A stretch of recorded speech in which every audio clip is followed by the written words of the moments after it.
Plants, the green frontier. These are the discussions of the podcast Horticult. Its continuing mission to talk about strange new cultivars, to seek out new flowers and plant them, to boldly garden like no one has before.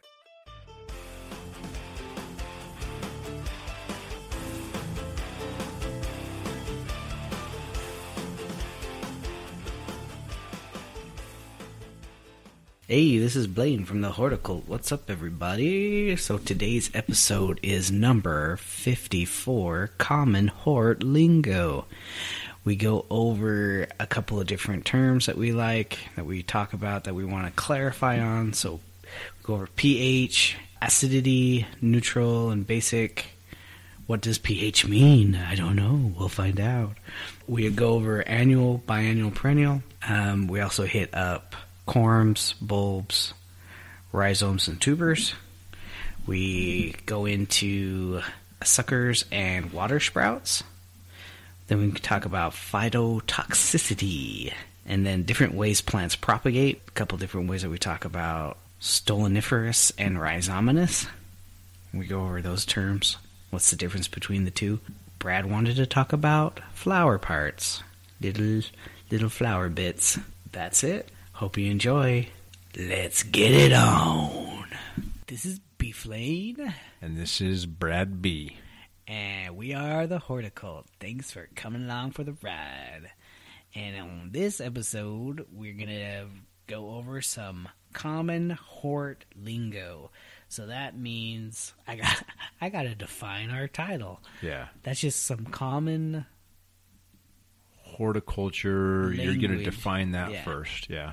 So we're just going to, I'm going to define that. I would say let's start with that. What the heck? I mean, because the reason why I say that is because it is Latonian. Exactamente. So horticulture. Hortus. Plant. And culture is help. Or cultivate. Help. Yeah. So hortus, kind of like hortus is garden cultivating. That's, growing growing a garden. Yeah. The study of growing gardens. Oh, the art and science of what? Oh, yeah, that's right. Is it? Yeah. No. Yeah. Okay. Remember when I defined, I had to, because people were freaking out about horticult, that we were the old cult. Yeah. So hort is like plant, and then occult was unknown science. Occult. Oh, yeah. So cultivate is culture. So like the art and science. You kind of think about that as a person too. Like you get culture. You know, they say, "Oh, you need culture," and it's you growing as a person. You're kind of being fed these enriching things that make you a better person. Learning more about your... Yeah, I like that.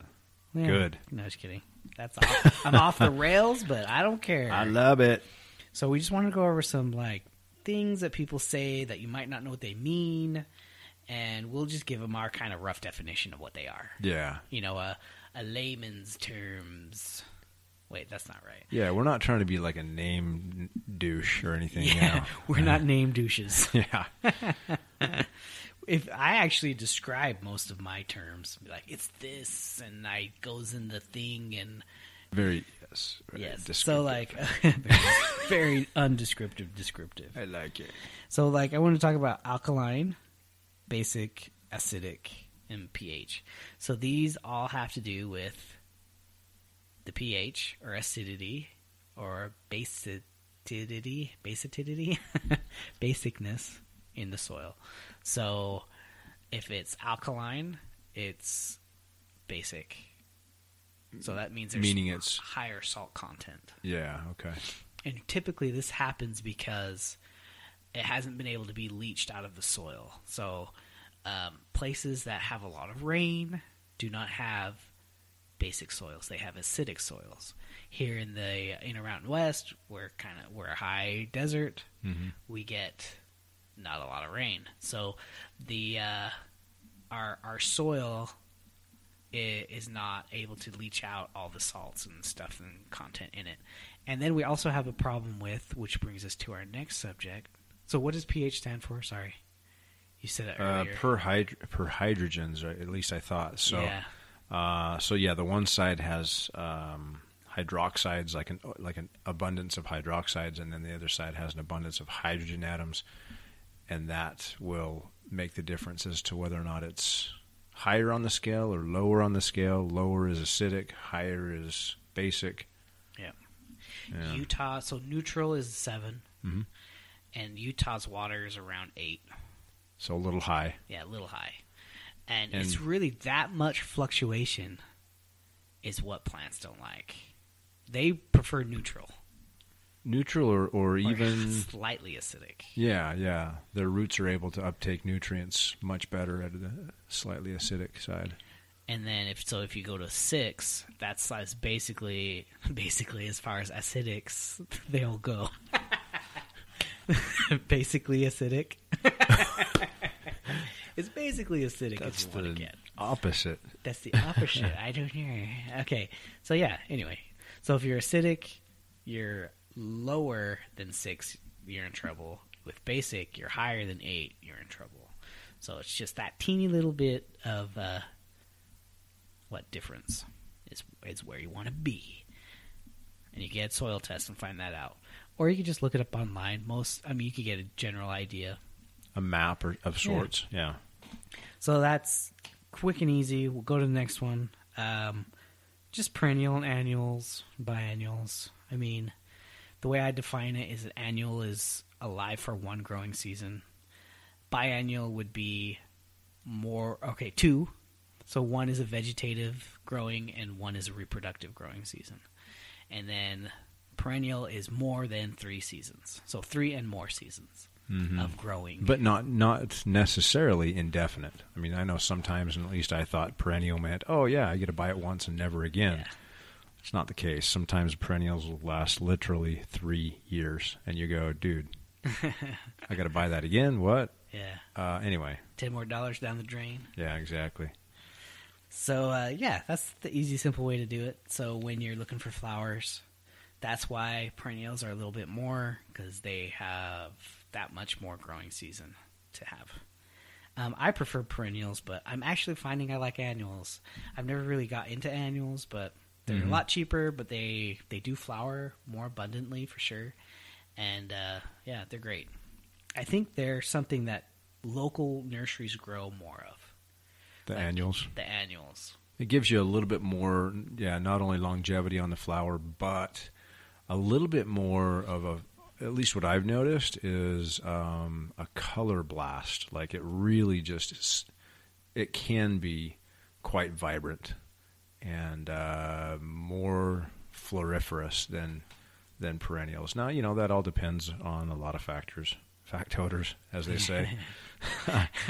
But, anyway, moving forward. Yeah. So we wanted to go over the slight differences of corums, rhizomes, tubers, and bulbs. Now, is that like the president's quorum? Or that's the elder's quorum. I'm the elder's quorum president. Right. And we're going to hand out bulbs. Wait, that's confusing. Yeah, that is weird. Oh, no, yeah. So, go for it. So, no, you contribute to this. Corums are going to be crocus, more or less. That's what I think of. They're like really small. Small, yeah. Like that's the size of a dime, the size of a nickel, as far as like this rounded bulb looking thing. So that's the biggest distinction, is just that they're this small. Mm-hmm. So where would be like the huge gigantic one? What is that? Fritillaria. Oh, that would be a bulb. That's just a bulb. That's what I would say. A jambalaya. Yeah. It's just a big round mother freaker. So are onions technically bulbs? Yes. Straight up. So you're eating that bulb. Yummy yum. Then you've got rhizomes, which is like a horizontal root that fills up with starches and sugars and whatnot, and is the reproductive portion of that plant. So, AKA, for example, iris. Iris, ginger. You'd mentioned ginger. I did. There's a lot of plants that are quite prolific rhizominously. But we're just talking about the actual chunk of plant material that is rhizome. The next one is tuber, and tubers are like cannas. So they're kind of like oval-shaped, swollen nodes that kind of dangle down in the soil. Dahlias. That'd be a good example. Dahlia tuber. So what about, I'm thinking of a potato. Like, would that be considered more of just a root? Or would that be more like a... I mean, no, I know it's a root, but I mean, it's holding the starches. Mm-hmm. It's a reproductive part.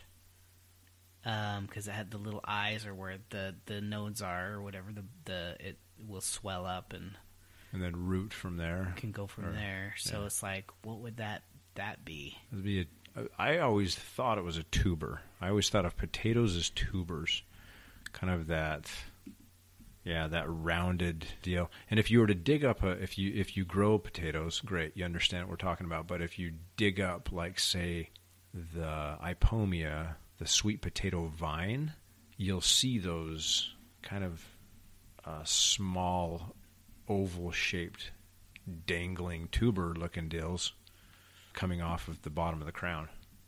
Potatoes they are. That's just a sweet potato that we're talking about, the ornamental. Potatoes grow the same way. They just get a whole lot bigger. So rock on, Babylon. Rock on, Babylon. Okay, next one. The difference between suckers and water sprouts. So to me, this is not too hard to figure out. It's just where it grows. It's the same kind of a thing. It's just where it grows on the plant. Typically, water sprouts will grow on the branch. So when you make a cut, like when you're pruning or whatever, and you cut it, and then there's one that just grows straight up at the cut where you made it. It's just like straight up. That is a water sprout. So the suckering is what happens through the soil, so it comes up through the root system. So it actually has to be, I guess technically it has to be touching the soil bits is what I defined it as a sucker. I could have that reversed. The water sprouts, that's totally correct. And if you remember at Marinda in the AF building, those ornamental plums. Yeah. Dude. I mean, we're talking those things had major suckers going on, suckerfish. Suckerfish. Yeah, but so then with water sprouts, as an arborist and doing a little bit of work, I noticed when you prune a branch hard, they call it a hard prune, so like kind of down deep in the canopy, a big thick branch, you're more likely to get water sprouts. Mm. So sometimes it's one that just shoots straight up, you get like 4 or 5 feet in 1 year, which is nuts. Yeah. But sometimes it kind of lion tails out, and it does this like spray of like this many shoots, water sprouts going up from the cambium, which is nuts. That just reminded me of when we were at Marinda pruning the contorted filbert, so the hazelnut, the contorted hazelnut, and it had been done the year before. It was all straight suckers, and it's contorted, so it didn't have the contorted part of it, the twisted branches and stuff. It was straight, right out of the top. And what that is, that the difference there is that the contorted filbert portion has been grafted onto a different rootstock. So those that we were cutting out that were straight and shooting straight up were suckers from the rootstock. Yeah. It doesn't have that cool, unique, twisty factotor. Yeah. So they're easy to weed out. Easy, yeah. All right, cool. Good show, mate. What about phytotoxicity? It's kind of Latonian in the way that phyto means leaf, and toxicity is exactly what it says. It's toxic to the leaf, and it shows the symptoms of phytotoxicity are kind of manyfold in the way that if you spray, in my experience, if you spray fungicides or insecticides or whatever in too high of a concentration, or when it's really, really sunny, then and that chemical gets magnified on the leaf, then you end up with phytotoxicity. But it's also if there is too much, let's just say, for example, micronutrients in the soil, and that leaf or that plant exhibits phytotoxicity. And so, like, say, for example, the marjoram